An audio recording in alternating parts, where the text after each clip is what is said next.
Ok, ya se ve. ¿La ven como en formato completo? No, la vemos solo en diapositivas. Voy a intentar.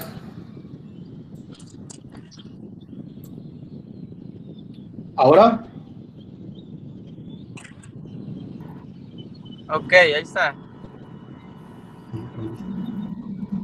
¿Ahora se ve completo, Emilio? No,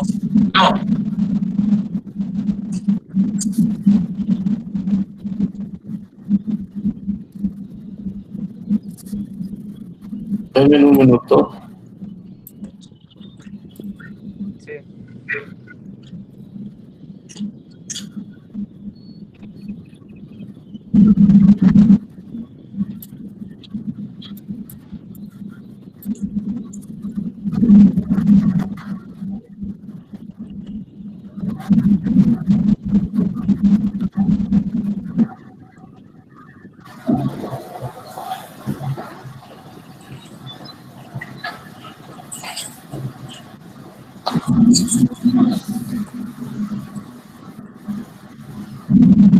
¿Sigue viéndose solo acá? Digo, ¿no se ve completa? No, ya no la vemos.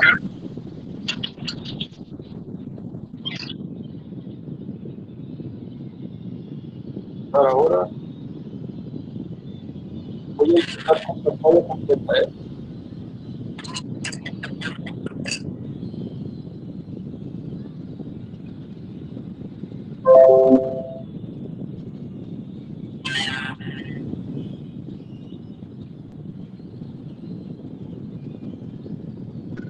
¿Ahí, Emilio? Aparece la diapositiva en chiquito a mano derecha. No sé si lo puedes quitar por ahí. Uno de los botones de abajo por ahí. Opciones de presentación. Ahí mero, ¿verdad? No, es correcto. Ok. Bueno, pues vamos a dar inicio. Comentarles que he preparado la presentación un poco más en el tema de cómo se construyen los modelos de crecimiento en el ámbito forestal. Eh, Obviamente daremos algunos avances que yo considero que son importantes en México, de desarrollo de modelos de crecimiento, pero bueno, haremos mucho énfasis en la construcción de los modelos de crecimiento. ¿Todo se escucha bien hasta ahora?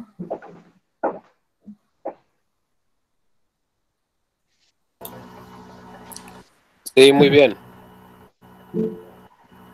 Bueno, vamos a iniciar comentando con ustedes que como forestales tenemos la necesidad de predecir el crecimiento de las masas forestales y por consecuencia también la respuesta a las intervenciones silvícolas.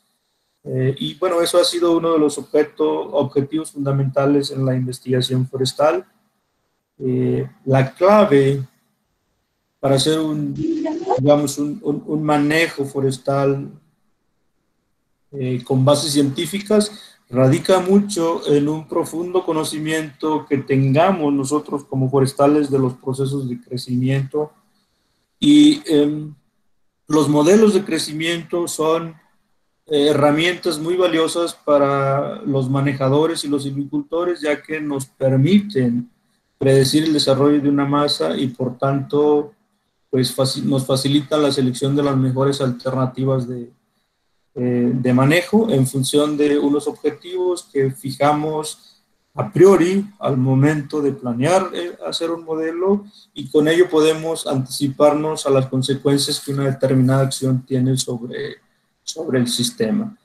En el lado derecho vemos más o menos lo que es un modelo de crecimiento. Pues tenemos una masa inicial. Esa masa inicial pues crece de manera natural o también con intervenciones silvícolas, y pues ahí se dan procesos como mortalidad, reclutamiento, y uno puede simular ese crecimiento con el uso de los modelos de crecimiento. ¿Pero qué es entonces un modelo? Pues un modelo vamos a definirlo como una abstracción simplificada de la realidad, ya que la visión de la realidad que muestra el modelo va a reproducir no solamente algunas propiedades del objeto o sistema original que va a quedar representado por otro objeto o sistema, pero de mucho menor complejidad. Y en el caso que a nosotros nos ocupa, la biometría forestal, este sistema está constituido normalmente por árboles individuales o rodales forestales, por lo que los modelos forestales tratan de representar aspectos más o menos complejos relativos a dichos sistemas. Y la modelización forestal, comentarles como cualquier otro tipo de modelización, se rige por dos principios fundamentales que debemos de tener en mente. Primero, un conocimiento exhaustivo del sistema que se pretende modelizar, y segundo, el establecimiento a priori con la mayor exactitud posible de los objetivos concretos que se pretenden alcanzar. Es decir, si mi modelo es simplemente predecir la altura de un árbol en función del diámetro, pues así es como debo de planear la medición de los datos. Necesitaría pues diámetros de los árboles y también alturas, sin complicarme demasiado el tema. Y como lo mencioné, el sistema a modelizar en nuestro caso, en el caso forestal, pues será una masa forestal, un árbol individual. El objetivo será determinar la evolución en el tiempo de una o varias de las variables dasométricas en caso de los rodales y dendrométricas en caso de árboles individuales, que nos van a definir o a ese rodal o a ese árbol de manera individual.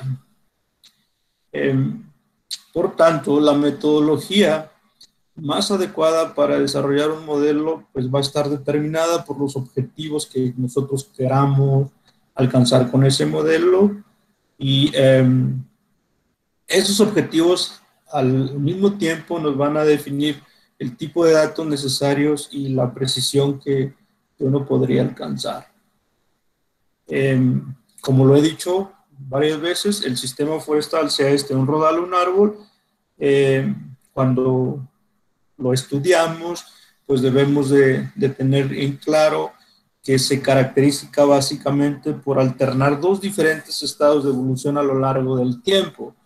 Y el estado más frecuente, quizás, o por lo menos para empezar a hacer los primeros modelos, debe estar marcado por la evolución natural que se da en el crecimiento de ese árbol, de ese rodal, a lo largo del tiempo. Es decir, lo dejamos que crezca de manera natural. Ya casi no hay nada que crezca de manera natural, porque pues siempre, o en la mayoría de los casos, vamos a tener la acción humana ya en nuestros ecosistemas naturales. Pero llamémoslo así, evolución natural. Y el otro estado sería que ese rodal o ese árbol crezca de manera natural, pero que al mismo tiempo se den alteraciones debidas en su mayor parte a la acción humana. En nuestro caso, pues la silvicultura, sean estos aclareos, podas, cortas de selección, que van a afectar la evolución natural del sistema, y incluso alteraciones debidas a daños bióticos y climatológicos pueden estar incluidos en un modelo. ¿Qué va a pasar con ese modelo? Pues ese modelo va a tener una mayor complejidad para poder desarrollarlo, incluso también para la colecta de datos. Entonces, dos sistemas o dos estados de evolución de estas masas, el estado natural y aquel estado que se combina lo natural con la acción humana o la silvicultura. Vemos en el lado derecho, pues, una opción donde vemos modelos que tienen cortas a través de modelos en incremento en área basal a través de la edad. Y bueno, pues más uno puede también modelar o predecir qué pasa después de aplicar cierta intensidad de corta o cierto tratamiento silvícola. Entonces, un modelo, en términos simples, es una relación o un sistema de relaciones entre variables de un sistema forestal que permite, pues, simular su evolución. En el gráfico vemos un modelo de Rodal, que son diagramas de densidad que desarrollamos para los bosques de Durango, y bueno, pues en este diagrama uno puede predecir un régimen silvícola, es decir, a los cuántos años le haremos su primera intervención, cuánto volumen vamos a sacar, cómo van a cambiar las diferentes variables dasométricas, por ejemplo, el número de árboles por hectárea, la altura dominante, el volumen, el diámetro medio cuadrático, etc. Eso sería un ejemplo de un modelo forestal. Pero ¿qué tipos de modelos de crecimiento forestal existen? Y bueno, hay muchas... Perdón que te interrumpa, doctor. Alguien tomó control de las diapositivas, ya usted dejó de presentar sus diapositivas. En verdad. Yo las veo aquí, pero bueno, vamos a intentar. ¿No se ve nada? Se ven, pero muy en pequeño. No, Porque yo veo que sigo compartiendo pantalla, pero vamos a intentar ver solo en mi PC para ver si mejora. Solo pantalla de PC. Ahora se ve igual.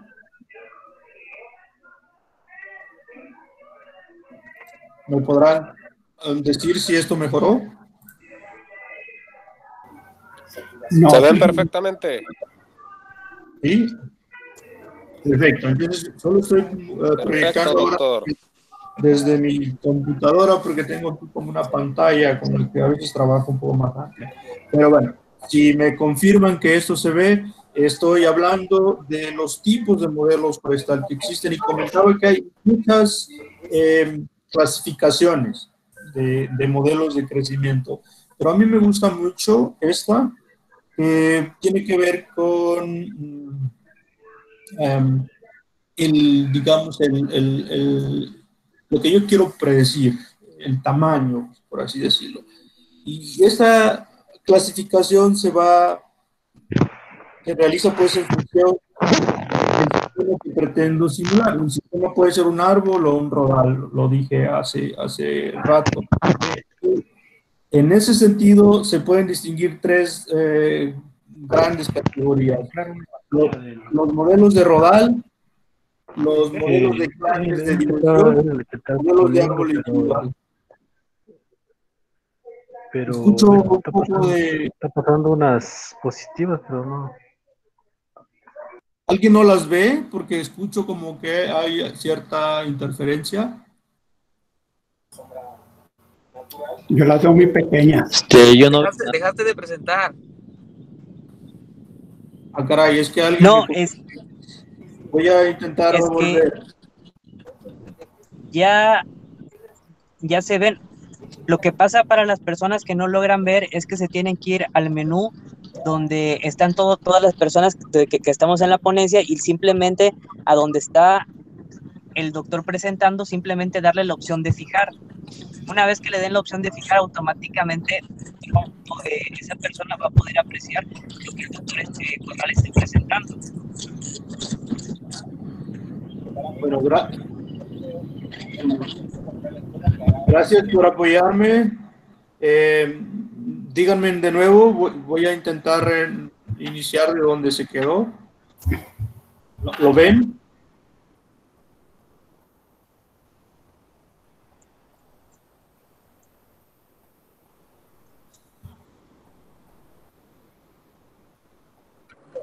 Sí, sí se ve. Sí se ve, doctor. Ahora, a todos los asistentes, ojalá pudieran bloquear su video y su micrófono para que pueda apreciarse mejor.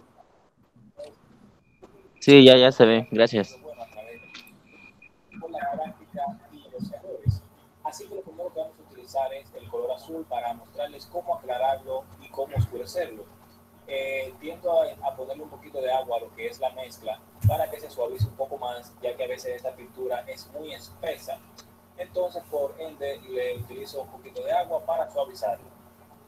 Siempre tomando en cuenta tener los pinceles totalmente Estoy escuchando que alguien más está presentando. Yo. En esta ocasión quiero mostrarles cómo aclarar y oscurecer algunos tonos. Tal vez un micrófono de alguien que tenía encendido. Listo, doctor, ya se solucionó, adelante.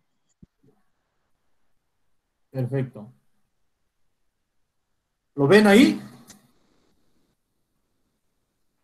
Sí, sí se ve, doctor. Sí, doctor. Vamos a continuar donde nos quedamos y hablamos de la clasificación de modelos de crecimiento forestal. Les comentaba que la clasificación que yo voy a presentar, pues depende o está en función del sistema que se pretende simular, sea un árbol o un rodal.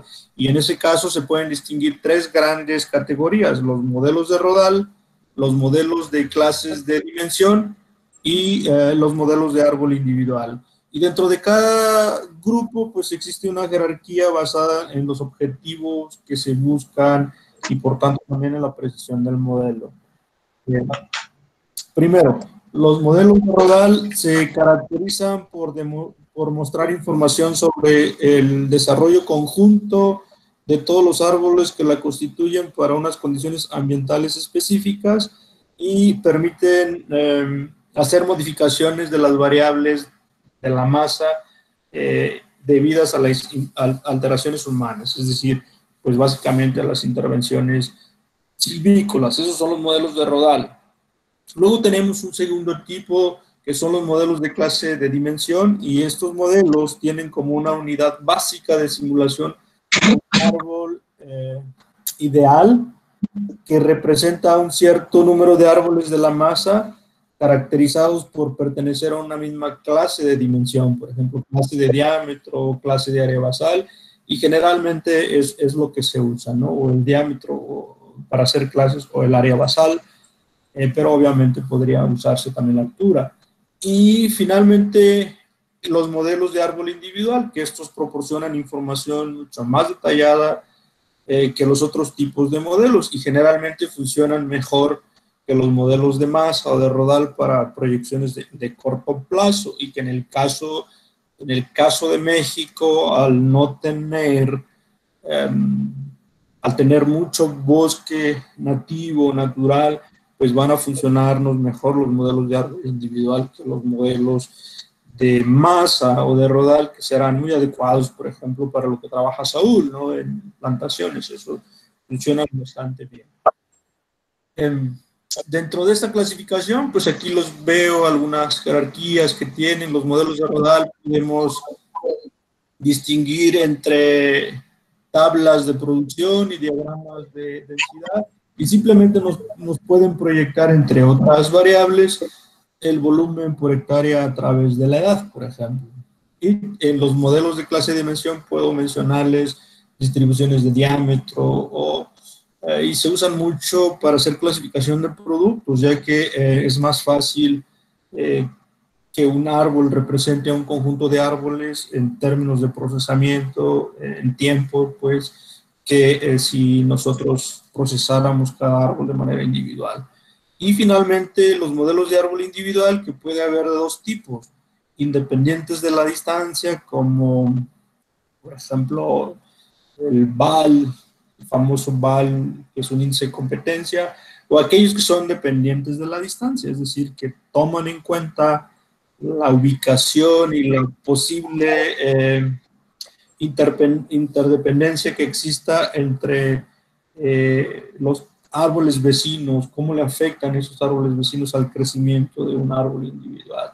Y ahí en imágenes vemos como ejemplo un modelo de perfil donde los puntos son las mediciones reales que hicimos del perfil del árbol, y la línea en color verde es el modelo.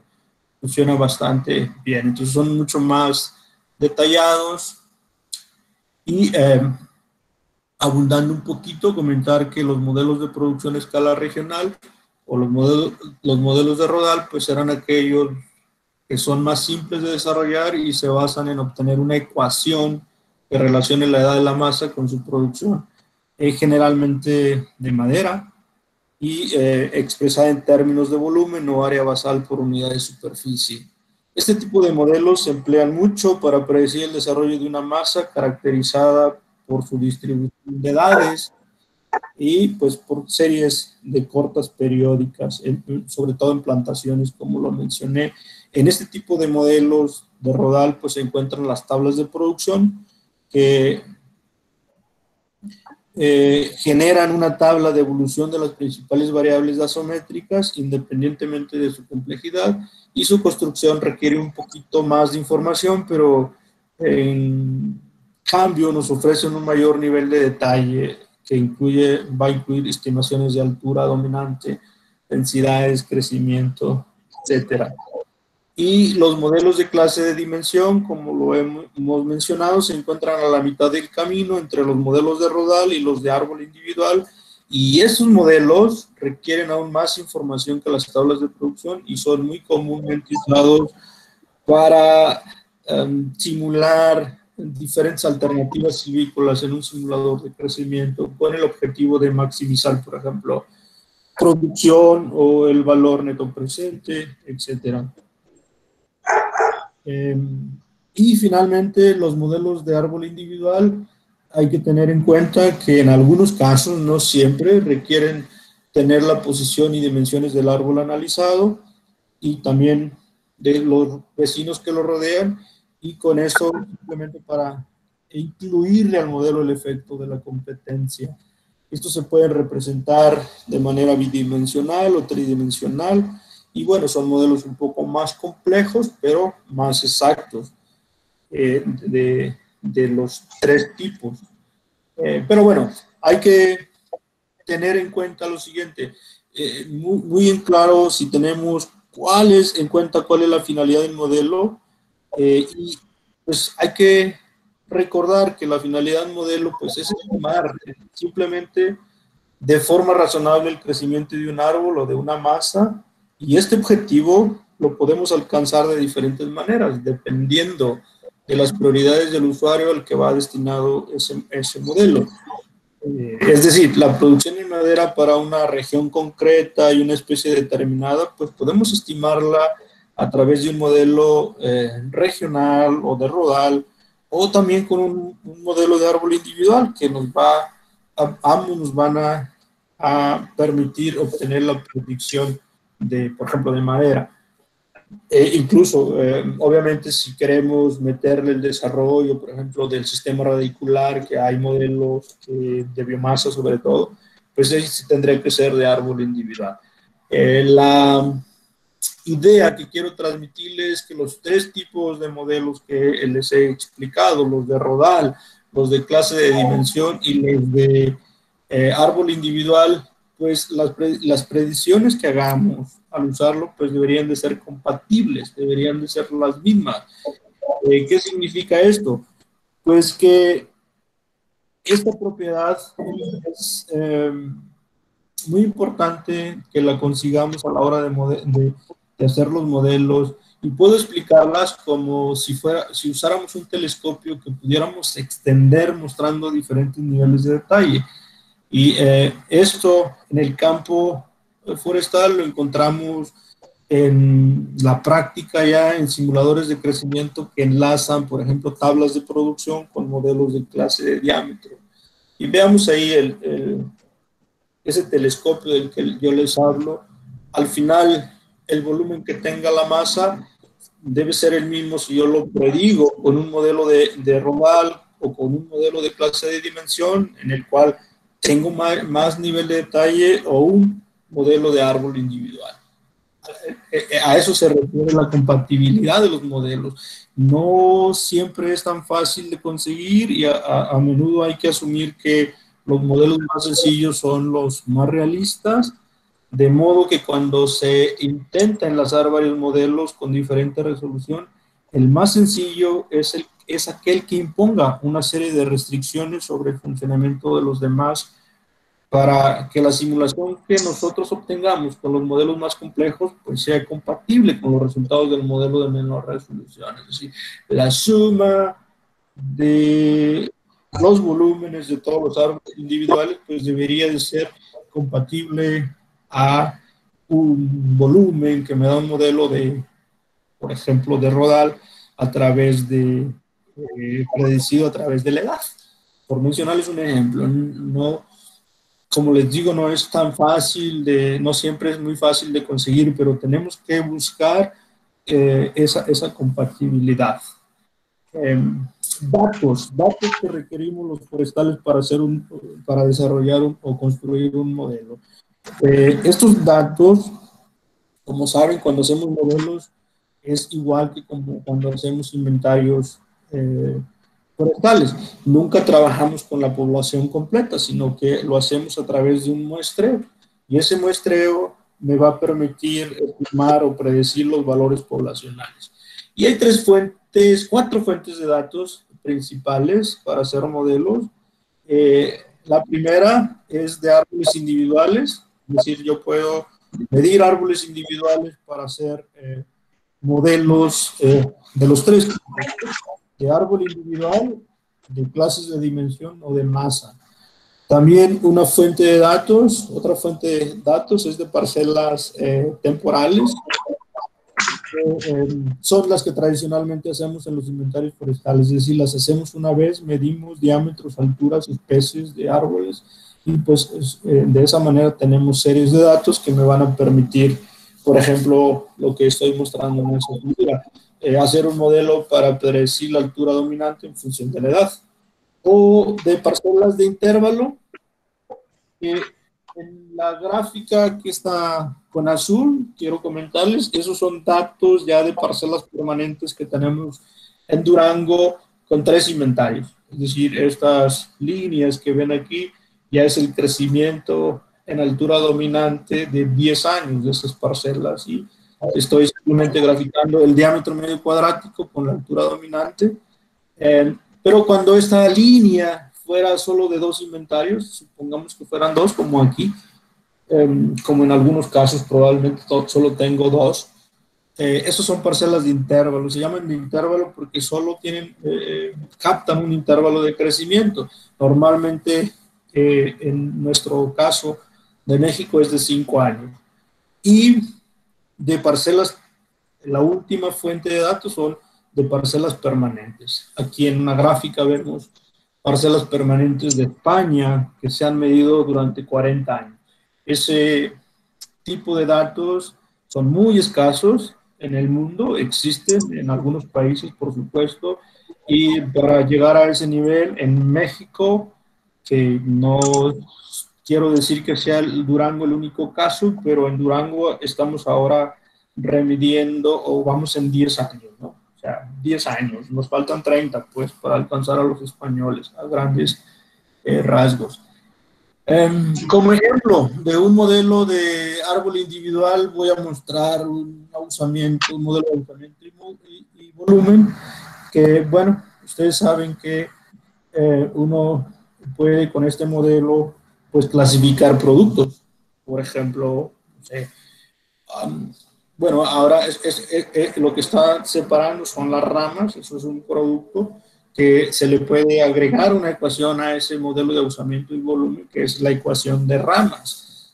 Pero a lo largo del fuste uno hace mediciones para poder describir el perfil de ese árbol y al final uno tendría este tipo de posibilidades para usar ese modelo de árbol individual. Puedo separar el volumen de un árbol en volumen fustal comercial, en volumen fustal no comercial, puedo tener volumen con y sin corteza, puedo tener el volumen total árbol como nos lo pide nuestra normatividad en México, que es también con las ramas, y en fin, yo puedo clasificar mis productos, qué va al acerrío, qué parte de esa se va al celulósico, qué parte de esa podríamos mandar, no sé, a la pasta para papel.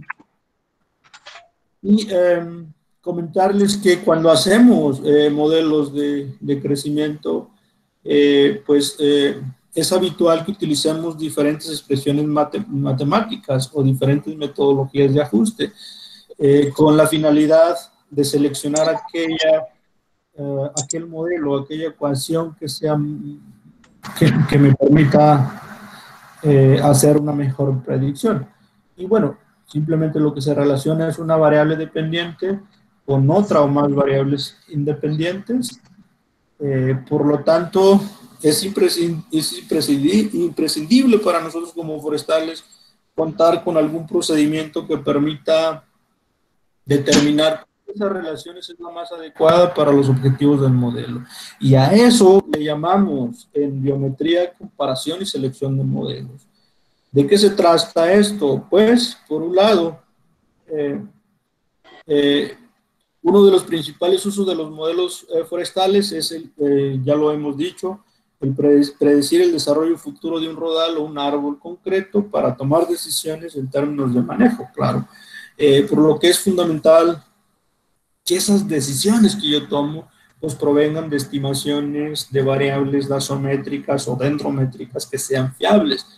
Por eso uno debe, no solo basta conocer un modelo, sino hay que evaluar qué tan bueno o tan malo es ese modelo.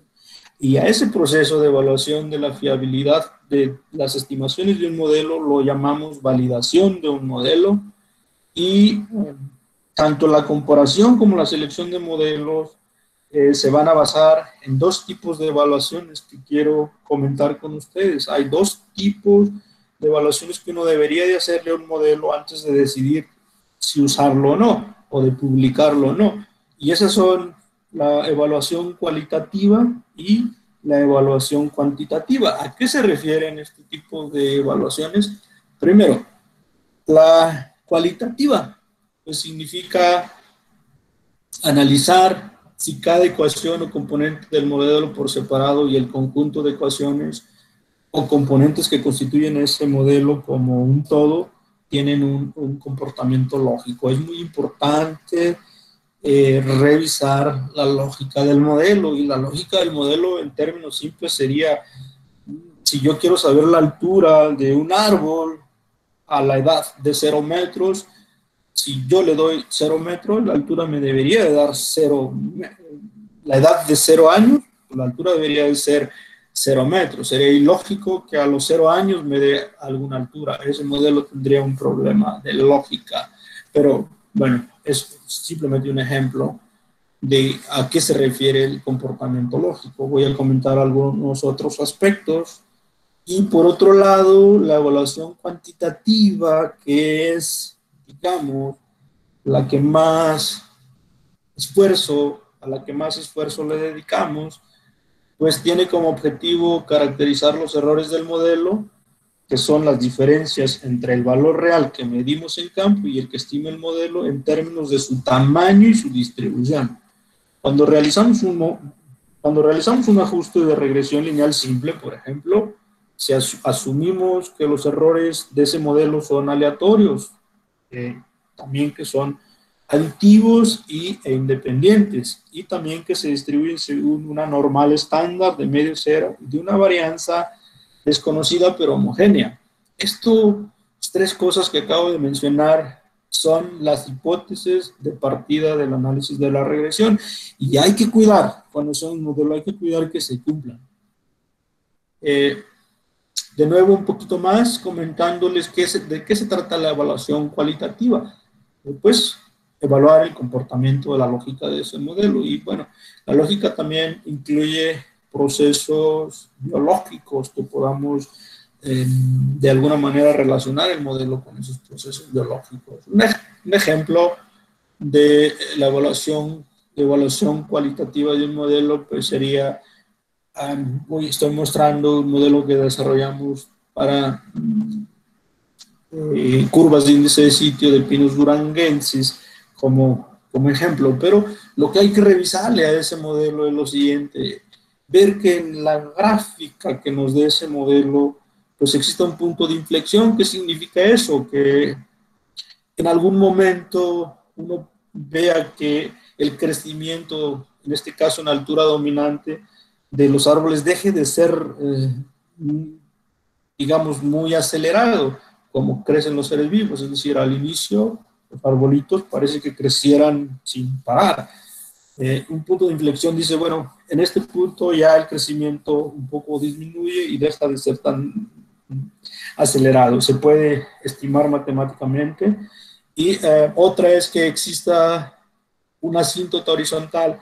Esto significa que no podemos asumir que un modelo crezca en línea recta de manera indefinida, sino que si en este caso de la altura dominante, pues deberá de haber un momento en que la altura de los árboles deje de crecer, por lo menos de manera, digamos, acelerada, o digamos, sí, quizá crecer, pero muy poquito. El crecimiento en altura casi se hace horizontal. No significa que se haga horizontal, pero pues que casi se haga horizontal, como en la curva, ¿ven?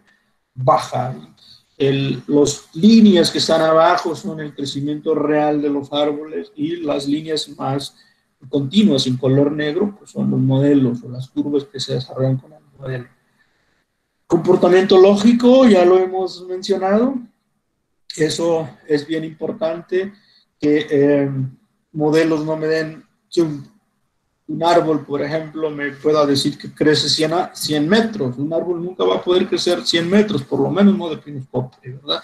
Eso es un comportamiento lógico, probar valores para que no salga, y también que tenga una base biológica. Hay que optar por modelos que tengan base biológica. Eso significa que, por ejemplo, algunos de los parámetros se relacionen con la biología de la especie. En el caso de curvas de índice de sitio es común que uno de los parámetros coincida con la asíntota horizontal, que es el inciso B. Eso significa que ese parámetro, pues, más o menos debe ser igual a la altura máxima que alcanza Pinus duranguensis. Yo diría, acá para Durango, a lo mejor 35 o algo así metros. Entonces eso te hace inmediatamente darte cuenta, la base tiene una base biológica.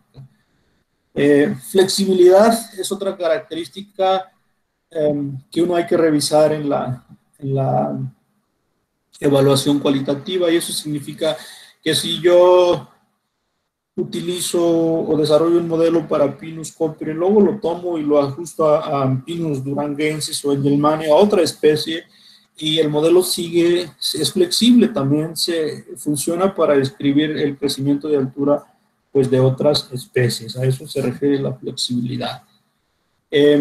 Por otro lado, la evaluación cuantitativa. Aquí el objetivo es caracterizar los errores del modelo, que son las diferencias entre el valor real que medimos en el monte y el que estima el modelo en términos de su magnitud y distribución. ¿Esto qué significa? Bueno, aquí utilizamos mucho los conceptos de sesgo y precisión, y esos sesgo y precisión conjuntamente me pueden determinar la exactitud de las estimaciones del modelo. Y yo puedo explicar esto imaginándonos que tenemos un tirador de dardos que puede tener estas características. Es lo mismo que un modelo. Lo mejor que nos puede pasar en un modelo es que ese tirador sea preciso e insesgado, como el primer cuadro que está al lado izquierdo, en la parte superior, preciso e insesgado. Es decir, es un modelo muy preciso, siempre da al blanco, y bueno, pues no se sale del blanco, pero no da siempre en el mismo lugar, está insesgado. Pero un modelo también, después de desarrollarlo, nos puede resultar muy preciso, porque siempre arroja más o menos la misma estimación, que como lo vemos en el círculo de la derecha, en la parte de arriba. Pero es sesgado. ¿Por qué? ¿Por qué es sesgado? Porque siempre podría estar dándonos de más si fuera, por ejemplo, vean, aquí siempre se está sesgando hacia la parte superior derecha. Por eso es sesgado. Pero es preciso, este tirador pues siempre da más o menos en el mismo lugar, es bastante preciso.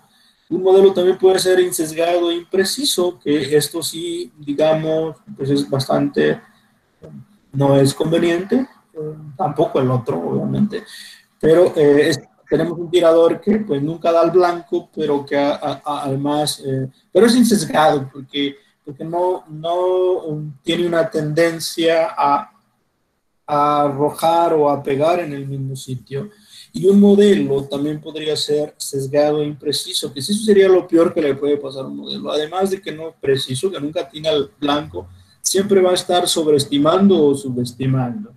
Entonces, mucho cuidado cuando, por ejemplo, yo puedo elegir un modelo que es muy preciso, pero es sesgado. Por eso la evaluación cuantitativa la tenemos que hacer de manera muy cuidadosa y debe de incluir también evaluaciones gráficas para ver la lógica y el comportamiento del modelo. Y bueno, cuando hablamos de evaluación cuantitativa es muy común y ustedes en las universidades se van a acordar que les hablaron del sesgo, que es más o menos el promedio de los errores, la raíz del error medio cuadrático, que es simplemente a los errores al cuadrado sacarle la raíz cuadrada y pues es un promedio. En estos ambos casos, entre más cercanos sus valores a cero es lo más deseable para el modelo. Y tenemos un coeficiente de determinación ajustado que también nos dice la cantidad de varianza que explica el modelo. ¿Y por qué el ajustado? Bueno, hay una discusión que el coeficiente de determinación normalito, el que conocemos, pues simplemente funciona bien en regresión lineal, pero resulta que la mayoría de los modelos forestales que usamos son no lineales. Por eso se usa mucho el coeficiente de determinación ajustado. Y entre los valores deseables es que estén lo más cercano posible al 1. Es lo mejor. Y lo comenté, la evaluación cuantitativa hay que usar procedimientos gráficos muy importantes. En esto es muy habitual representar los errores frente a cada una de las variables independientes. Y aquí lo que hacemos es detectamos diferentes dependencias o patrones que pudieran en algunos casos ser anómalos. Por ejemplo, en estos dos gráficos que vemos, en el lado izquierdo graficamos los valores estimados con los observados. Si lo estimado se parece a lo que se observa en campo, pues debe de haber una tendencia de construirse una línea recta. En el lado derecho tenemos un gráfico muy importante que es graficar los valores estimados contra los residuos o los errores. Y debería de verse como se ve en esa gráfica, deberá de haber errores negativos, deberá de haber errores positivos, significa que a veces el modelo sobreestima cuando es negativo y subestima cuando el error es positivo. Lo que aquí importa y se detectaría un modelo que es preciso y sesgado inmediatamente, imagínense que ahí viéramos siempre errores positivos, pues ese modelo siempre estaría subestimando la realidad. Entonces sería un modelo que sería preciso probablemente con muy buen valor de sesgo, con muy buen valor de la raíz del error medio cuadrático y con muy buen valor del coeficiente de determinación, pero tendría ese problema, sería sesgado.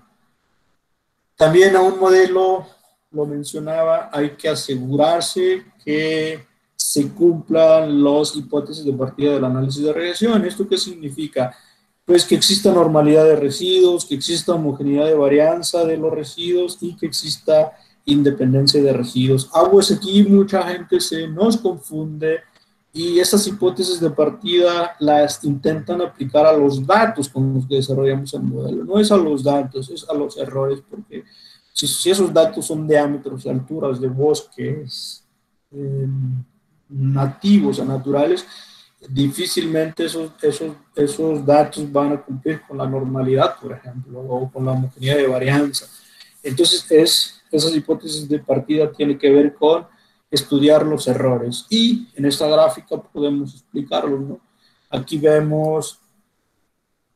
hacemos una prueba de normalidad y pues debe de cumplirse con la famosa campana de Gauss-Jordan y debe de haber igualdad de varianza. Eso significa más o menos lo mismo tamaño de los errores negativos que los positivos y distribuidos de manera homogénea.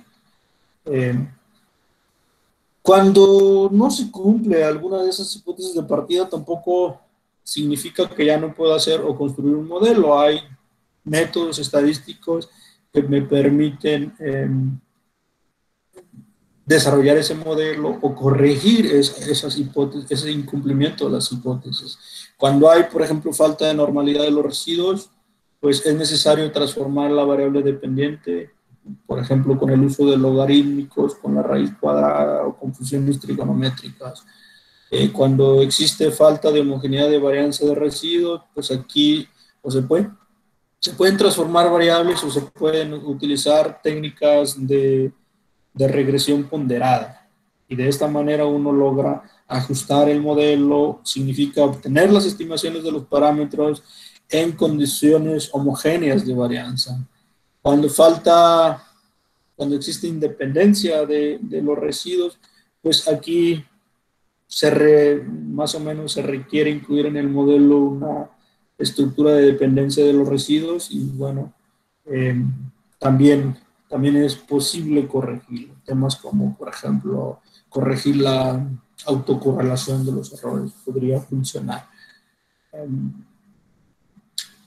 Después llega la etapa donde todos queremos llegar a seleccionar un modelo, ¿no? Después de ajustar varias opciones, pues habrá que seleccionar un modelo. Y el modelo más adecuado pues será aquel que simule de mejor manera el proceso. Y normalmente aquel modelo será aquel que tenga un comportamiento lógico, como lo explicamos ya, la evaluación cualitativa, cumpla con las hipótesis de partida de la regresión, que son normalidad, homogeneidad de varianza e independencia de residuos, y presente los mejores presente los mejores estadísticos de evaluación del sesgo y la precisión, es decir, pues, se comporte de mejor manera en ambos tipos de evaluaciones. Y también tener en cuenta que una estimación de un modelo, pues siempre va a haber algún error, o normalmente, obviamente en algunas estimaciones, el error tiende a ser cero. Pero cuando realizamos una estimación con un modelo, el error de dicha estimación no se conoce con exactitud, sin embargo, pues sí podemos conocer cómo se distribuye y podemos calcular un intervalo de confianza para la estimación a través del uso de la raíz del error medio cuadrático y la distribución estadística de Student. Mucho se habla de que los modelos se tienen que validar. Y validar un modelo consiste en comprobar su exactitud cuando se aplica un conjunto de datos independientes al empleado en el ajuste. Y hay diferentes técnicas para hacerlo. Yo voy a intentar, eso siempre sale cuando uno habla de modelos, decir qué es lo que yo pienso de la validación de los modelos. Un proceso muy habitual para validar un modelo es comparar, cómo se valida es comparando los valores estimados al aplicar el modelo una muestra independiente con los valores reales. Y bueno, de este modo obtenemos errores de ese modelo y con esos errores estimamos los estadísticos de evaluación que tienen que ver con el sesgo y la precisión. Simplemente una muestra de datos independientes, aplicamos el modelo, volvemos a calcular el sesgo, la raíz del error medio cuadrático, y aquí el coeficiente de determinación ajustado la vamos a llamar eficiencia del modelo. Es la misma ecuación, simplemente como la estoy usando para validar ese modelo, la llamo eficiencia del modelo. Y aquí el problema, y lo que quiero transmitir es, el problema que tenemos cuando hacemos modelos es conseguir una muestra que sea realmente independiente. Porque si yo saqué, por ejemplo, para hacer los modelos de Chiapas, 6,000 árboles, pues todos los sacamos ese mismo grupo que trabajamos. Y aunque yo use 5,000 datos para desarrollar el modelo y separe al azar 1,000 de esos datos, pues la muestra no es en realidad independiente, la proyectó el mismo grupo de investigadores o que trabajaron, por lo tanto no es una muestra independiente. Estos son los métodos de obtención de una muestra independiente que se usa. Dividir lo que acabo de mencionar, la muestra inicial en dos partes, una para ajustar el modelo y otra para validar el modelo. Inconveniente, las dos partes, como lo mencioné ya, no son realmente independientes y no lo que provocamos, y por eso no me gusta nada esto, lo que provocamos es disminuir el número de datos que yo tengo disponible para desarrollar el modelo. Entonces, en lugar de usar 100 datos, nomás uso 70 para desarrollarlo. El modelo quedaría mucho mejor si hubiera usado los 100. Entonces, esa es una posibilidad que se usó. En primera, se usó por mucho tiempo. Después, se desarrolló un nuevo método que es la validación cruzada.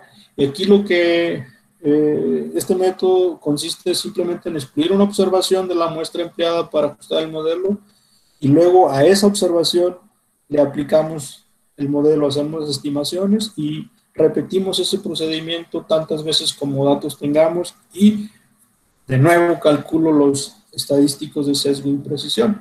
¿Cuál es el inconveniente aquí? El mismo.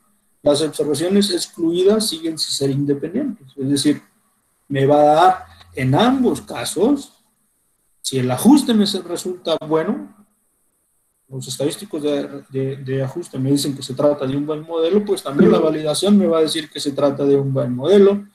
Y lo que yo últimamente he hecho cuando he publicado artículos que requieran validación, simplemente escribo un texto comentando que se va a usar el modelo como se desarrolló con el total de la muestra, hasta que se cuente con una muestra independiente para validarlo de manera correcta. Y ya, pues obviamente se pone la justificación de autores que han demostrado que, bueno,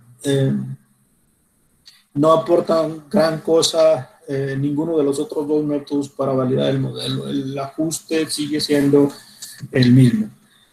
Pero supongamos que ahora ya decidimos por un modelo. ¿Cómo se vería un sistema biométrico en México? O sea, lo que hemos hecho en México. Voy a ahora a los avances recientes. Primero comentarles, un sistema biométrico para manejar bosques puede incluir muchos o diferentes tipos de modelos. En el lado izquierdo aquí vemos modelos para estimar volumen, rollo total árbol con corteza, volumen rollo total árbol sin corteza, volumen total árbol, volumen de ramas, ecuaciones compatibles de usamiento y volumen, ecuaciones que en función del diámetro del tocado podamos predecir el diámetro normal, el diámetro, la altura total y el volumen o relaciones altura-diámetro. También estos son los modelos todos de árbol individual que vemos, quizá con excepción de la relación altura-diámetro, si es generalizada, pues no necesariamente sería de un árbol individual. Luego un segundo grupo de modelos van a tener que ver con modelos de incremento en altura, en diámetro, en volumen, modelos de mortalidad, de incorporación, relaciones altura-diámetro generalizada, efectos, un modelo que ya incluye el efecto de los tratamientos y también el efecto de otros disturbios como incendios, etc. Aquí es donde le debemos todavía mucho al país, con excepción de muy pocos casos. Y en el caso, ¿por qué le debemos mucho al país? Porque para hacer, por ejemplo, modelos de incremento en diámetro, en altura, en área basal, en volumen, ya estos datos que sacamos de árbol individual ya no nos funcionan. Necesitamos datos de parcelas permanentes, porque qué tanto crece un árbol en diámetro, pues depende de factores como la calidad de estación, como la densidad residual, y eso acá no se logra captar. O también el tipo de suelo, mortalidad. Necesariamente hay que esperar un tiempo para saber cuántos árboles se mueren en una parcela, lo mismo incorporación. Índice de sitio, otro grupo de modelos que hemos ya desarrollado. Estos sí los hemos hecho con datos de análisis troncales para modelos de incremento en altura dominante. Entonces, más o menos vamos cubriendo toda la parte izquierda y la parte derecha, y aquí estamos en este momento remidiendo parcelas para hacer estos modelos. Recientemente ya publicamos en Forest modelos de incremento en diámetro y altura con uno de mis estudiantes de doctorado, pues alrededor para unas 20 especies, no recuerdo exactamente el dato, y salieron bastante bien. ¿Qué significa? Pues que sí podemos modelar también este tipo de situaciones en los bosques mixtos regulares que tenemos en México. Voy a mencionar algunos avances recientes. El tiempo no me daría como para meter muchas cosas, pero dos cosas destacadas que hicieron un avance muy significativo en la modelización forestal en este país son estos dos proyectos que desarrollamos un grupo de universidades. El primero fue el sistema biométrico para la planeación del manejo forestal sustentable en ecosistemas con potencial maderable en México, y que incluyó a 10 estados, que lo ven aquí todos, y que fue financiado por el fondo ya extinto de CONAFOR-CONACYT, creo que fue uno de los que se chutó la 4T, ¿verdad? Y también también mismo fondo de investigación, desarrollo de un sistema biométrico para la planeación del manejo forestal en el estado de Chiapas. Eso hizo que sumaran 12 estados, porque, bueno, el Durango lo habíamos hecho, ya lo habíamos hecho con pequeños proyectos financiados por la CONAFOR de un programa que se llamaba PROFOS. Entonces, ahora con Chiapas, pues nos va a sumar más o menos 12 estados, donde incluye incluso parte de selva, el estado de Quintana Roo, y bueno, Chiapas también entraron algunas especies que modelamos. ¿Qué modelos hicimos? Primero, ¿cuántas especies? Pues sin contar Durango, súmenle a Durango, a lo mejor súmenle unas 30 especies más y otros 13.500 árboles. No, noté que no lo puse, pero serían todos estos estados donde los modelos se desarrollaron a nivel de UMAFOR, y por especie tenemos 268 especies, 67 UMAFORes, más o menos en Durango fueron 12 más, y en total un muestreo de 108,000 árboles, más los de Durango, alrededor de 13,000. Entonces hay un montón de trabajo hecho en todos estos estados, y todos esos modelos están disponibles en un sistema que se llama CIBIFOR, que se desarrolló también en marco del primer proyecto. Después le incluimos qué tipos de modelo pudimos hacer, y que están disponibles ya para uso práctico en sistemas como el CIPLAFOR. Pues tenemos tarifas, tenemos tarifas de volumen, del fuste con y sin corteza. Las ramas también hay tarifas de volumen o total árbol con y sin corteza, para estimar el diámetro, o digamos la distribución de productos, o volumen comercial, que sea usamiento y volumen, y también de índice de sitio. Esto alrededor me da un total alrededor de 6.488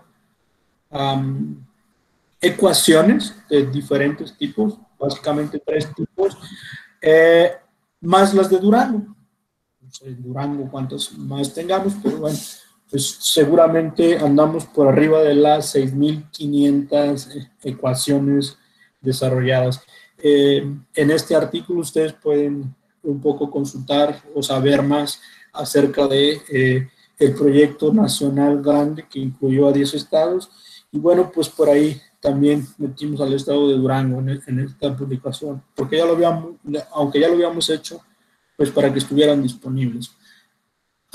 Y recientemente, una modelización forestal también, y muy novedosa y muy, digamos, distinta. Es un proyecto que también se coordinó acá desde el OJED, que son mejores prácticas de manejo y generación de tablas de volumen y biomasa para principales especies no maderables de importancia económica en los sistemas áridos y semiáridos de México. Y ahí ven ustedes los estados en los que se trabajó, un consorcio también de universidades, como en el caso anterior, UG, la Universidad Autónoma de Chihuahua, el ITES, la UNL, INIFAP y la NARRO, muestreando pues, especies como candelilla, como creo que es orégano, y bueno, hay un buen número de especies. Aquí las pueden ver, muchos agaves, porque a todos nos gusta, a los forestales nos gusta el mezcal, y fue condición que el agave y el sotol entraran, si no, no lo hacíamos. También yucas y otras especies no maderables que también están modeladas. Aquí el sistema es el CIFOSA, ustedes pueden escribir CIFOSA, y también les va a salir el resumen de ecuaciones que se hicieron para los diferentes estados que se atendieron, ¿no? Baja California, sur, norte, Chihuahua, Coahuila, Durango, todos aquellos estados donde hay zonas áridas, y aquí incluso pueden hasta probar, estimar, por ejemplo, aquí estoy estimando el peso de la penca de un agave duranguensis. Si tuviera un diámetro de cobertura de 120 centímetros y una altura de 170, de 1.70 metros, pues pesaría eso, la penca verde, ¿verdad? Ejemplos que podemos hacer con modelos de los que les hablé que hemos hecho, pues podemos aplicar esas ecuaciones directamente a datos de árboles individuales y con las mediciones que hacemos de diámetro y altura de los inventarios, y también podríamos usar los datos del INFES, calculamos volumen, ese volumen lo podemos convertir con factores de expansión a biomasa, por especie, por grupos de especie, por región. Ya habíamos dicho que lo habíamos estimado por UMAFOR y por especie.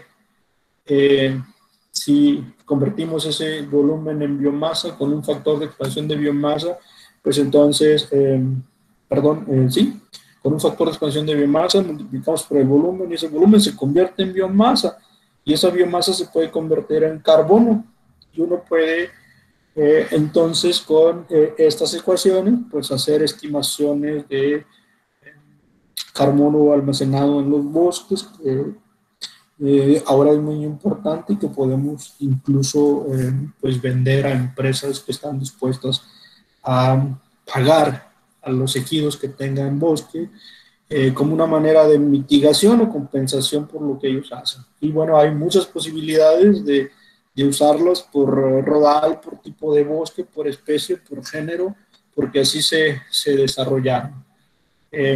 También uno puede,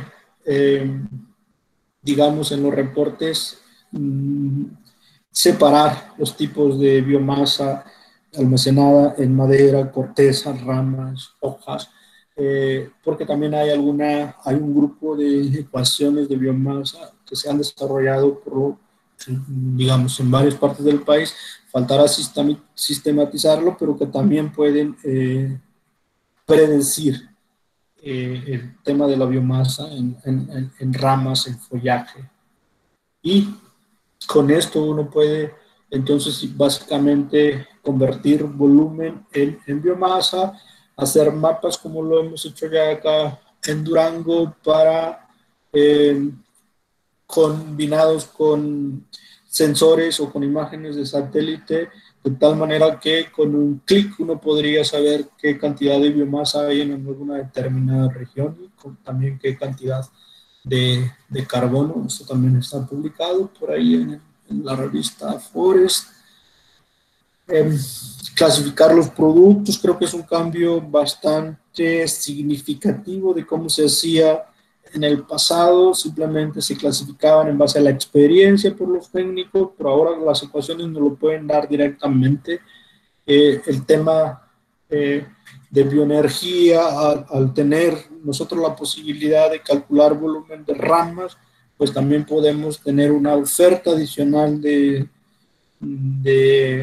bioenergía o simplemente ramas. En Durango les puedo comentar, es muy común ver del monte salir camiones cargados con las ramas, porque esas ramas se pican, se muelen y los compra una especie, las compra una compañía que se llama Arauco de Chile, que tiene sede o tiene digamos, una sede en Durango, y pues se vende sin ningún problema. Beneficios también: limpias el monte, bajas el riesgo de incendios, etcétera. Y todas esas ecuaciones, yo creo que ahorita también un avance significativo es que para esos 12 estados, las ecuaciones están implementadas en un software que es propiedad de la CONAFOR y que se llama CIPLAFOR, y procesa los datos de inventarios de los técnicos. Les hace las estimaciones, por ejemplo, de existencias, de clasificación de productos, de calidad, les caracteriza sus rodales en términos de la calidad de extracción. Y bueno, lo interesante de esto es que el usuario se limita a subir sus datos de inventarios y el software automáticamente les va a seleccionar la mejor ecuación para la especie que se encuentra creciendo en una determinada UMAFOR. Este sistema ha sido muy exitoso. La última vez que yo revisé el número de usuarios iba, si no me equivoco, algo así como 1.300 predios lo estaban usando, y sumaban todos esos predios más de 5.5 millones de hectáreas. De eso, pues yo no todo está en producción, pero seguramente un 50% sí. También esas ecuaciones de las que les hablé, que hemos desarrollado, pues ya están disponibles para que se hagan simuladores de crecimiento como los que existen en otros países, el BigWin Pro, que es de Alemania, o este software canadiense, es decir, estos software que, aunque no están en México, podrían eventualmente alimentarse con modelos de México y que nos den estimaciones. Este es el simulador de crecimiento que está desarrollando uno de mis estudiantes de doctorado, y pues a la fecha él usó ya datos de parcelas permanentes, y él ya puede, con este software ya vamos a poder simular periodos de crecimiento de 5 años, porque usamos parcelas que remedimos cada 5 años, ¿va? Hasta ahora podemos recomendar que se use en no más de 10 años, tenemos que irlo calibrando, pero ya le podemos aplicar una corta y ver qué pasa cuando usamos el método de la curva Y, por ejemplo, ¿no? Sabemos cuánto volumen se extrae, después lo hacemos que crezca y pues vemos qué pasa con las variables de rodal, como el número de árboles por hectárea, la basal, diámetro medio cuadrático, etc. Y pues bastante sencillo también. Aquí son los datos, repito, son de parcelas permanentes, pero eventualmente cuando esto quede calibrado, el mismo CIPLAFOR o este software deberá de funcionar con los datos que uno colecta de un inventario con fines de manejo normalito, ¿no? Donde entran la especie, el diámetro y la altura, que eso es lo que básicamente usa para proyectar. Que hemos también encontrado con la remedición de parcelas permanentes, a grandes rasgos, que los crecimientos que pensábamos que existían en los bosques de México, pues están muy por abajo de la realidad. Vean Durango creciendo en promedio en 6.65 metros cúbicos por hectárea, con un grupo ya grande de parcelas permanentes y un periodo de crecimiento, pero hay parcelas creciendo hasta 26, ¿va? Y otras casi no crecen nada, muy abiertas. Jalisco, 5.42, bosque tropical, menos de lo que esperábamos, pero bueno, también muy poquitas parcelas, hay que decirlo. México, el Estado de México, lógicamente creciendo más que Durango, en casi 10 metros, y Quintana Roo y Campeche creciendo también en bosques tropicales en un promedio de 9.5 metros. Eso es relevante porque el inventario nacional forestal, y bueno, ahí está gente de ustedes que son más expertos, y pues a mí en la universidad me enseñaron que Durango crecía 1.9, y yo estoy viendo que crece por lo menos 2 veces más que eso que yo había entendido. Y también, ¿qué es lo que estamos encontrando? Que el crecimiento está fuertemente relacionado o correlacionado con el área basal residual o con la densidad residual, es decir, aquellos bosques que conservan por mencionarles un ejemplo, un área basal de 25 a 30 metros, crecen mucho más que aquellos que a lo mejor ya están demasiado abiertos. Y una opción silvícola muy importante en este país es el manejo de la densidad. Más o menos lo mismo, esto ya está publicado con 217 parcelas donde demostramos cómo están creciendo los bosques de Durango, bastante productivo, mucho más de lo, imagínense, 6.5 en promedio por 2 millones de hectáreas que existen de bosques en Durango, es decir, Durango debería estar produciendo 12 millones de metros cúbicos por año, pero imagínense que estoy loco y que crezcan nada más la mitad, que me equivoqué con el 50, pues son 3 millones.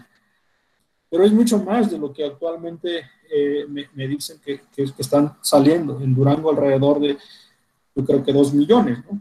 En lugar de 3, que deberían de ser digo, no lo mínimo, o sea, los datos dicen que deberían de ser entre 10 y 12 millones de metros cúbicos. Y también por primera vez aquí, viendo cómo crecen los encinos, viendo cómo crecen otras hojosas, otras coníferas. El encino está creciendo 1.1 metros cúbicos por hectárea al año. Pensando en cómo recuperar, opciones para recuperar áreas degradadas con el manejo simplemente de la densidad, descubriendo que estas son diferentes especies de pino en Durango, descubriendo que hay especies de pino como copere, como duranguensis, como no sé cuál es el otro, como strobiformes, como leiofila, que se separan mucho, que crecen mucho más que lumholce otros. O sea, esas especies de pino que tienen un mayor rendimiento, pues esas son las que merecen la pena invertirles en, qué sé yo, a los viveros, estas las que merecen para programas de restauración, de reforestación, porque en mucho menos tiempo van a crecer más. Igual, especies de encino que se separan en términos de crecimiento de otras especies, y todo esto gracias a datos pues para hacerlas permanentes y después de 5 años, ¿no? De haber esperado 5 y en algunos casos ya pues 10 años, ¿no? Entonces hay un mundo en modelización forestal en este país, aunque tenemos avances, hay un mundo todavía por descubrir, muchas cosas por descubrir. Y pues no me quiero alargar mucho, simplemente comentar que este trabajo que muestro o estos avances pues no son solo de Lauge o de Javier Corral, sino que hay apoyo de la CONAFOR, del fideicomiso que ya se chutaron los de Morena, que era el Fondo Sectorial CONAFOR-CONACYT, gobiernos de los estados y más instituciones de investigación como INIFAP, Autónoma de Nuevo León, el ICTES, por supuesto, e incluso con colaboración de universidades de Europa, con quien yo, bueno, me formé allá, sigo manteniendo una fuerte relación y colaboración con ellos. Pues sería todo. Espero que se haya entendido.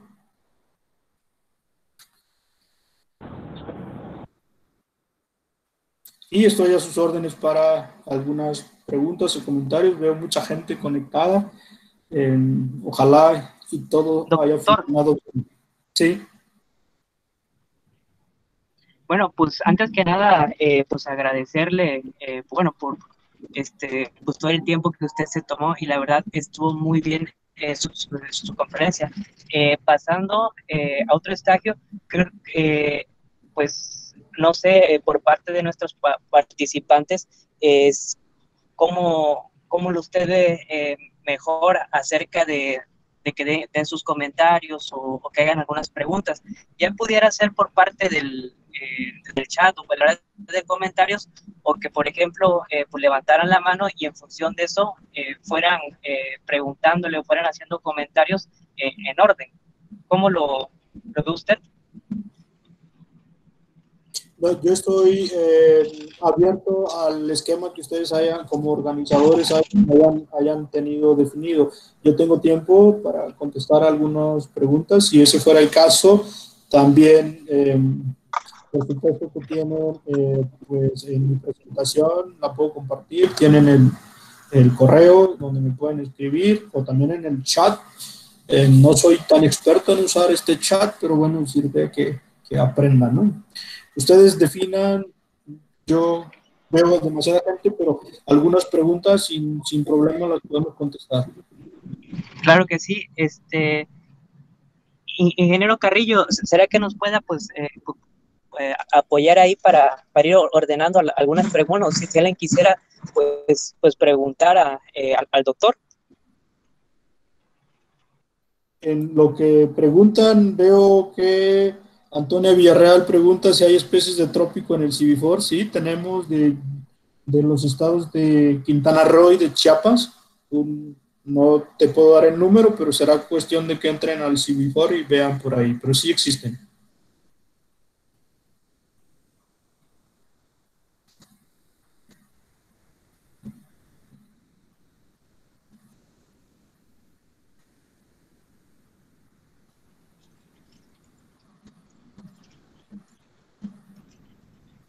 No sé si alguien más tenga pues alguna pregunta, por favor de ponerla en el chat, en los comentarios, por favor.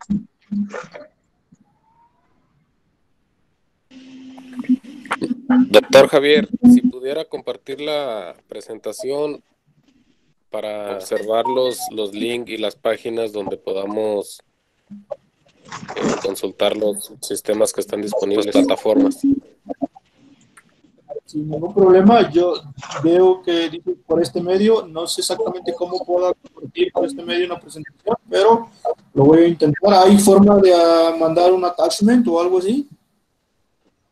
¿Alguien nos puede ayudar con eso? ¿O se lo mando a los organizadores y él podría enviárselos, un PDF o algo así? Incluso se puede mandar la presentación en PowerPoint por este medio. ¿Cómo lo hago?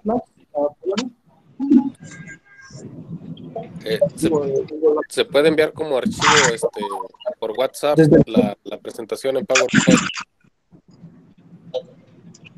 ¿Por WhatsApp? Sí, bueno, pues tengo tu WhatsApp, pero yo pensaba que por Google Meet, pues. Sí, mira, o compártanlas para que las subamos a la página de Ciencias Forestales y lo hagamos llegar a más comunidad, ¿no? Perfecto, yo creo que hacemos eso, porque de aquí que descubra cómo enviárselos por Google Meet, podría tardar tiempo. Muchas gracias, doctor. Saludos.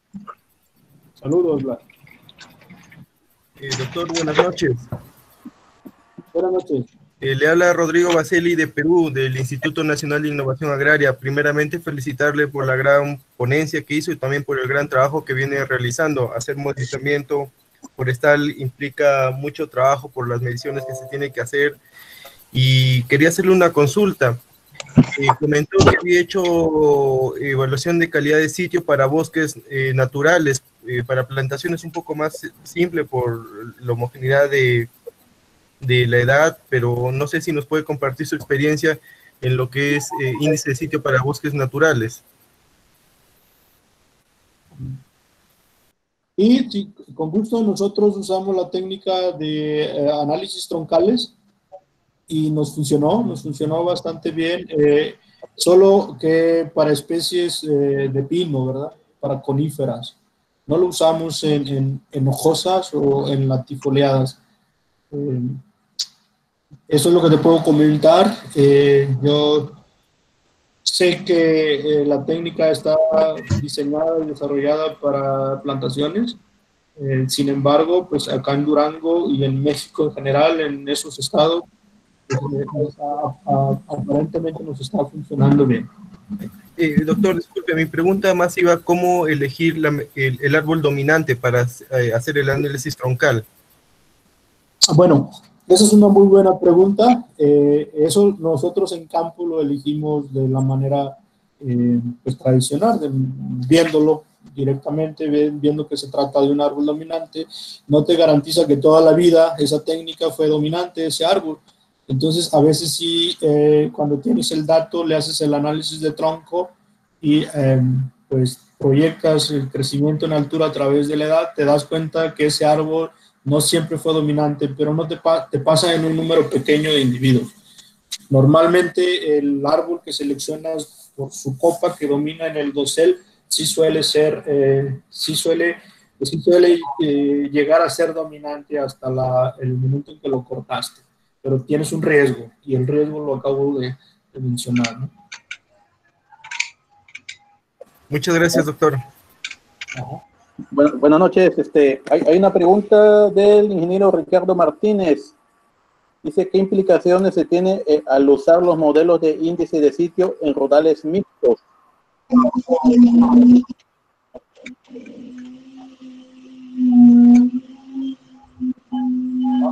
Escuché con un poco de ruido, pero escuché bien.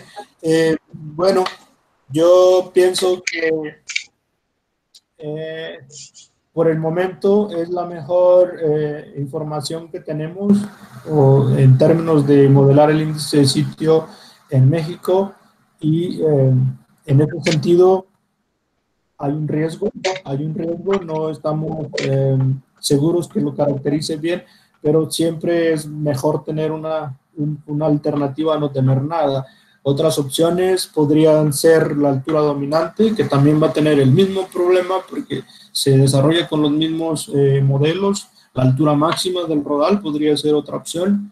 Y bueno, hay alternativas. Nosotros estamos ahora con las parcelas permanentes desarrollando nuevos métodos que van a relacionar una variable que está entrando bastante bien como predictor de la calidad de sitio, es el diámetro medio cuadrático. Y aunque sabemos que puede estar influenciado por la silvicultura, pues está funcionándonos bastante bien.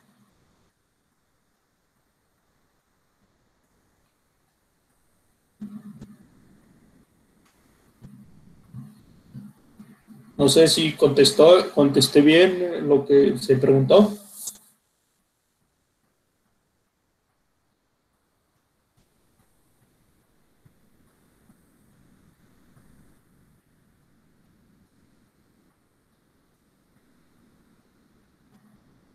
Dejé de escucharlos. Buenas noches, soy el ingeniero Jesús Eduardo Carrillo Landeros, igual del Tecnológico Nacional de México, Campus Las Chuapas. Pues el micrófono está abierto para las preguntas y respuestas, ¿vale?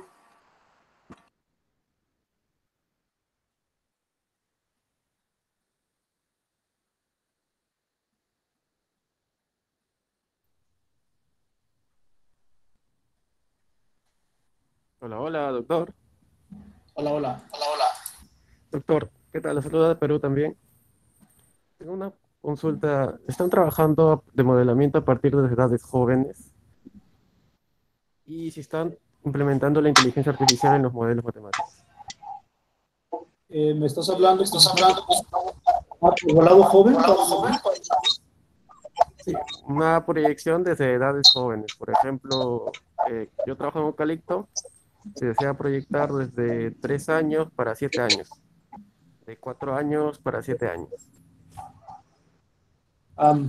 No, básicamente los modelos de calidad de estación son de árbol individual y más son incuetables, es decir, la edad no está interesante solamente para el tema de actividades, como ya lo mencionamos. Y tenemos obviamente otros dispositivos de experimentación para masas regulares en el estado Durango y pues ahí sí vamos a incluir la variable de la edad posible variable probabilidad.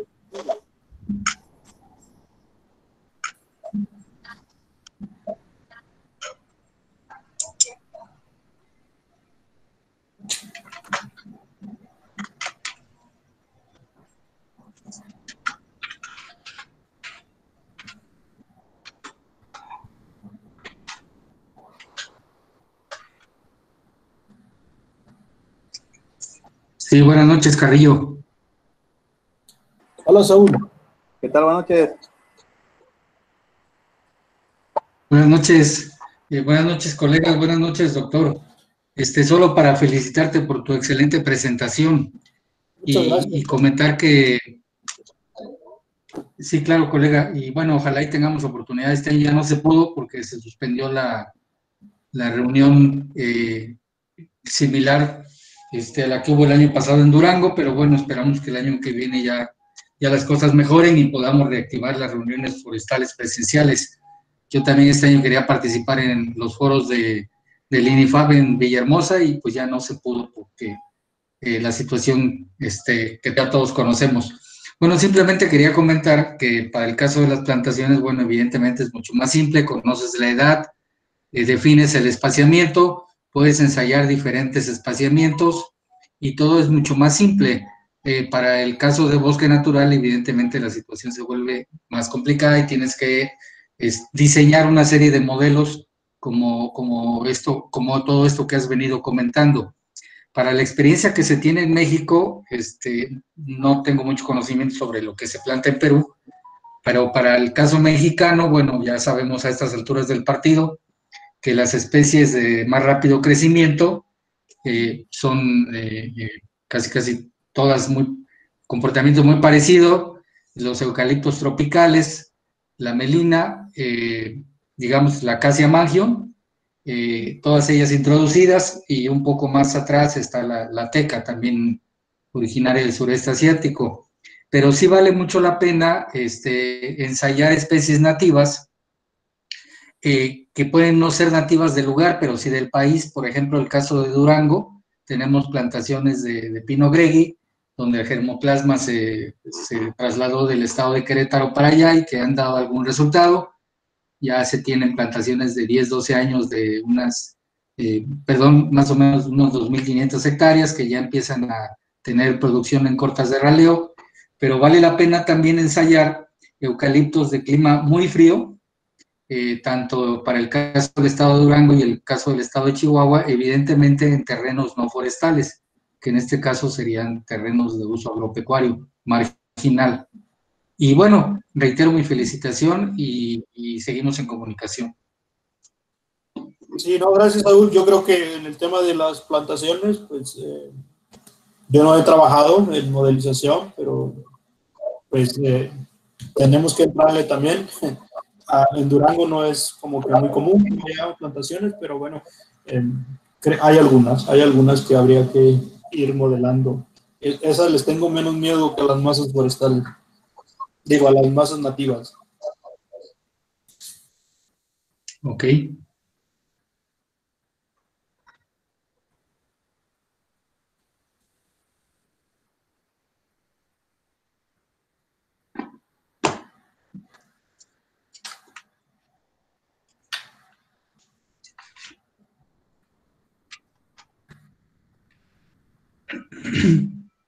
Ahí veo que levantó la mano el amigo José Luis Bustamante. Adelante, José Luis Bustamante. Gracias. Buenas noches. Desde el Perú, ¿no? Sobre todo esto del calentamiento global, ¿se escucha? ¿Se escucha? Sí. Jesús, apaga el micro de Saúl. Ajá. Hablando de todo esto desde aquí del Perú y con lo del calentamiento global y el consumo de CO2 y la pérdida de bosque natural, casi 4 árboles por segundo, en algunos cálculos a nivel mundial, ¿no? Entonces tenemos todos estos modelos que nos ayudan a sacar análisis de cuánto crece un árbol individual o una plantación, ¿no? Entonces se podría utilizar estos modelos para cuantificar carbono y de esta, pues, mandarlo a organismos internacionales o a aquellas pequeñas fincas que se encuentran en diferentes países que tienen algunos microbosques se podrían utilizarle casi para acá, para la zona tropical, ¿no? Entonces, ya para ver si alguna de esas se han utilizado en algún sistema para secuestro de carbono, ¿no? Entonces, sería más o menos la pregunta. Sí, muy buena pregunta, José Luis. Perfectamente, se pueden utilizar, aunque sean ecuaciones para estimar volumen, se desarrollan factores de expansión de biomasa y ese volumen lo conviertes a biomasa y posteriormente a carbono. Y con eso puedes cuantificar tus existencias de carbono, digamos, de una manera más precisa que si usas algunas ecuaciones que pudieran recomendarse por tipo de bosque o ecosistema. Lo que hemos encontrado, por ejemplo, en Durango, es que si hacemos una estimación con los datos oficiales del Inventario Nacional Forestal, el carbono que podríamos vender es mucho menor que el que realmente tenemos si lo estimamos con nuestras propias ecuaciones, y eso es algo muy importante porque al productor pues les das mejores estimaciones y en este caso pues más utilidad, más ganancia, ¿no? Creo que la venta de carbono es algo que viene ya en serio y que si no se cuentan con ecuaciones de biomasa hechas con todo el rigor científico, pues también existe esta posibilidad del volumen convertirlo en biomasa y eventualmente en carbono también.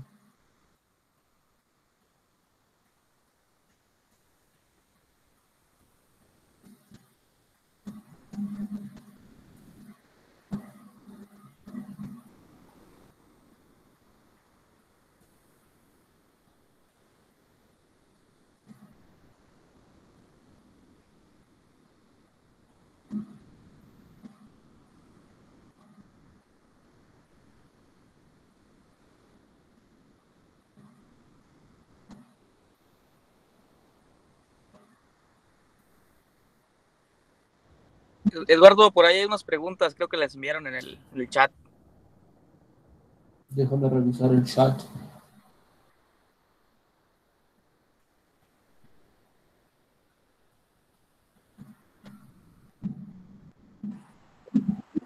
Bueno, veo una pregunta de Luis Ángel Márquez. ¿Habrá más exposiciones de este tipo?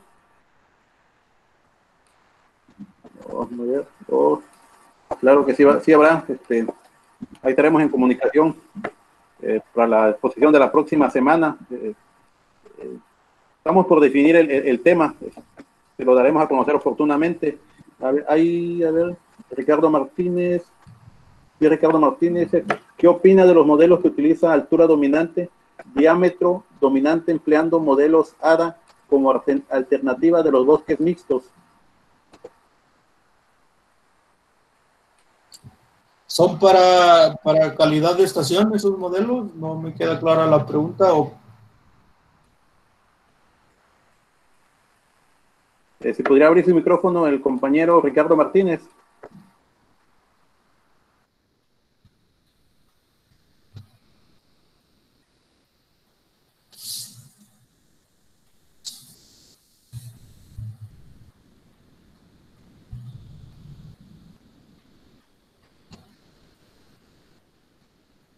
En caso, nos podría también escribir en el chat, así que ampliando la pregunta.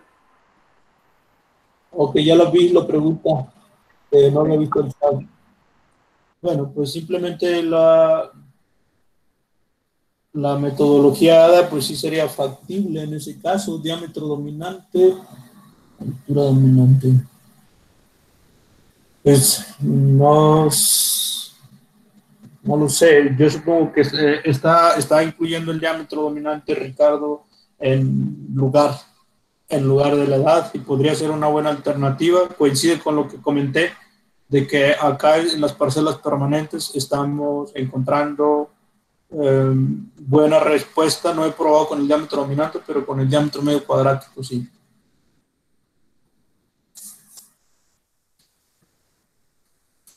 Me parece una buena idea en principio.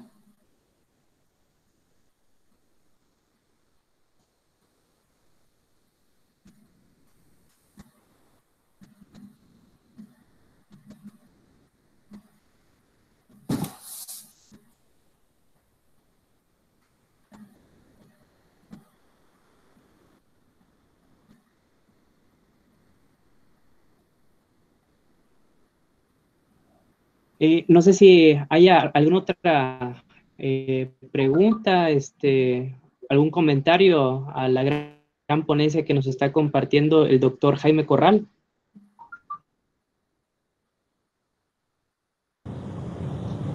José Javier.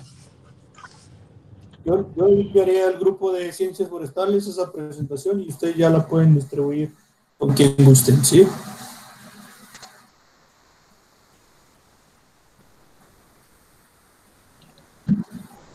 Ok, creo que es la mejor idea.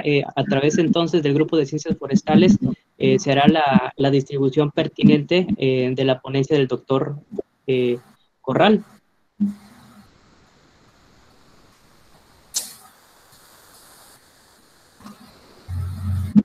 Bueno,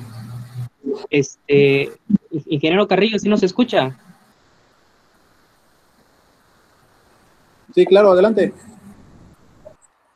Si no, para que usted bueno, si ya no hay más preguntas, entonces para proceder a darle su constancia por esta gran participación en esta ponencia que nos dio el doctor José Javier Corral, pues no sé, entonces te parece si la presento para que tú, pues, ahora sí que le entregues al doctor Carrillo. Sí, adelante.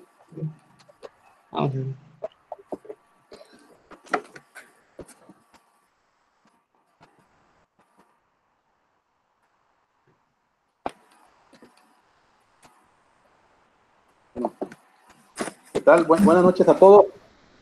Bueno, en esta ocasión queremos expresar nuestro agradecimiento al doctor Javier Corral Rivas por su amable participación en la conferencia denominada Modelos de Crecimiento Forestal, Avance Reciente en México, llevado a cabo el día de hoy, 9 de diciembre.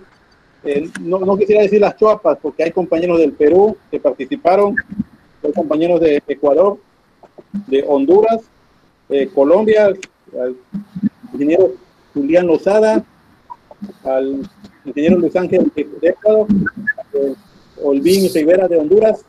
Vaya, muchas gracias por acompañarnos. Bueno, estoy seguro que la participación en esta conferencia ha sido de la entera satisfacción de todos los asistentes, y también espero que haya hecho un efecto positivo en sus proyectos y trabajos venideros. Bueno, reitero mi agradecimiento al doctor Javier Corral y esperamos seguir contando con tu amable participación. Muchas gracias, doctor. En nombre del Tecnológico Nacional de México, Campus Las Choapas, muchas gracias. Un gusto, Jesús, y quedamos a la orden para... doctor. Sí. Bueno, para pedirle a todas las personas que tuvieron el gusto de escuchar el desarrollo del doctor, si pudiéramos abrir nuestros micrófonos para brindarle un aplauso, ya que, pues, la verdad, trabajó mucho para esta ponencia. ¿Será que me puedan acompañar a su micrófono y darle un aplauso al doctor, por favor?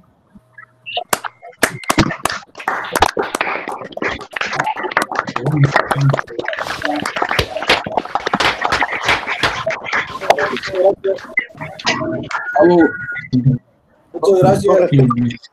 Con respecto a las ponencias futuras, hay los compañeros de Ciencias Forestales, una página de Facebook, sube los links de las conferencias. También las pueden encontrar los links de las conferencias en la página del Tecnológico Nacional de México, Campus Las Choapas, una página de Facebook. Ahí pueden encontrar el link y la próxima conferencia. Gracias. Gracias a todos. No, gracias a todos. También darle el agradecimiento al maestro Emilio Palomeque, al maestro Rosel, al ingeniero Saúl, que siempre pues, nos acompaña, también a usted, doctor Corral, y bueno, hay tantas y tantas personas que pues honestamente pues nos acompañaron. También darle pues las gracias que nos acompañó el maestro Carlos Mayén Rivera. Hay muchísimas pues personas, sobre todo personalidades, que al final lo que se busca de todo esto es darle la divulgación al sector forestal para que poco a poco vayamos sumando y vayamos haciendo cosas de mucha mayor importancia. Muchas gracias a la participación de cada uno de las personas que estuvieron aquí, sobre todo al doctor José Javier Corral Rivas. De mi parte eso es todo. No sé si por parte del maestro Emilio Palomeque, por parte de Reforesta, o también por parte de lo que vendría siendo el maestro Rausel, nos quieran brindar algunas. Sí, creo que primero Rausel, ¿no? Está Rausel por ahí.